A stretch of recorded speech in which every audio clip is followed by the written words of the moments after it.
온 국민의 충격과 슬픔 속에서 항공 참사 사태가 수습되고 있습니다.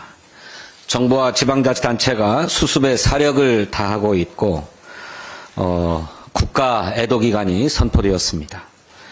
전국 각지에 분향소가 설치되어 국민적 추모가 진행됩니다. 또 유족 지원을 위한 자원봉사의 손길도 이어지고 있습니다. 그야말로 국민 모두가 마음과 힘을 모으고 있습니다. 그런데 참사를 정치적으로 호도하려는 자들이 있어서 우려하지 않을 수 없습니다. 국민의힘 박수영 의원은 줄탄에게 후과라면서 사고를 수습할 행안부 장관도 없고 국무총리도 없다고 합니다. 근조 없는 검은 리본을 차고 위패 없는 꽃무더기에 묵념해야 했던 2022년 이태원 참사 때를 생각하면 도대체 어떤 후과가 있다는 것인지 모르겠습니다. 대통령과 국무총리, 행안부 장관이 지금 직무수행 중이라면 시신들은 사방으로 흩어지고 유가족들은 서로 소통도 못하고 국민은 국화꽃더미에 절을 하고 있을지도 모를 일입니다.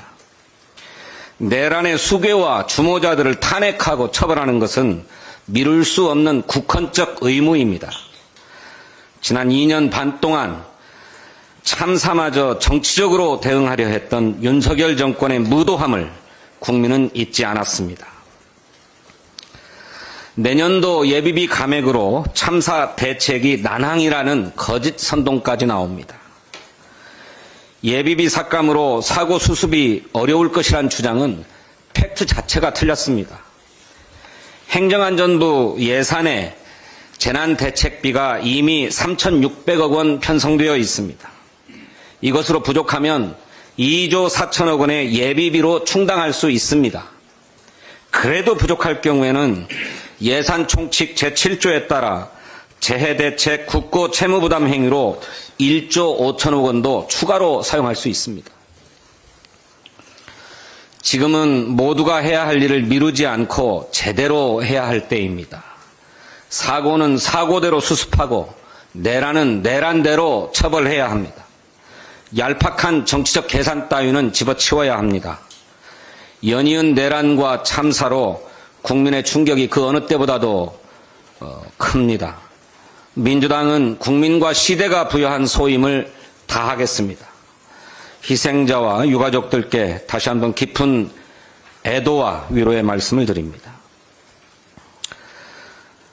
공조수사본부가 어제 내란 수괴 윤석열에 대한 체포영장을 청구했고 체포영장이 발부되었습니다.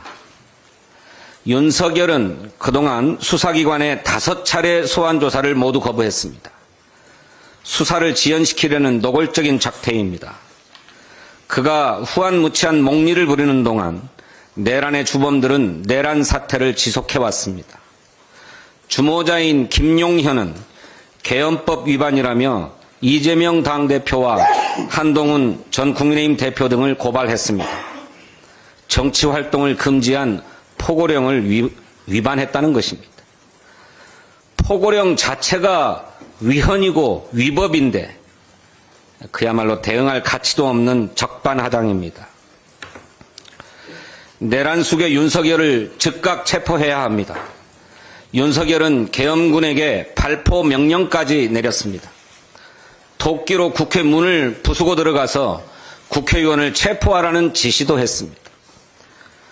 전두환식 비상입법기구까지도 계획했습니다. 내란의 정황과 증거가 넘치는데 압수수색 거부는 물론 소환마저 거부합니다. 윤석열을 즉각 체포하고 법치주의를 바로 세워야 합니다. 최상목 권한대행에게 요구합니다. 대통령 경호처를 비롯한 관계기관에 내란 수사에 적극 협조할 것을 명령하십시오. 경호처는 대통령실과 관저, 안가에 대한 압수수색 영장 집행을 막아왔습니다. 명백한 수사 방해 아닙니까? 체포영장이 발부되었으니 이제 그 집행에 적극 협조하도록 해야 합니다. 내란 특검법과 김건희 특검법도 즉각 수용하고 공포하기를 바랍니다. 신속한 내란 수사와 처벌이 파탄난 민생 경제를 회복하고 국정 공백을 최소화하는 첫걸음입니다. 권한 대행으로서 현명하게 판단하기를 바랍니다. 오늘은 2024년도의 마지막 날입니다. 정치인의 한 사람으로서 마음이 무겁습니다.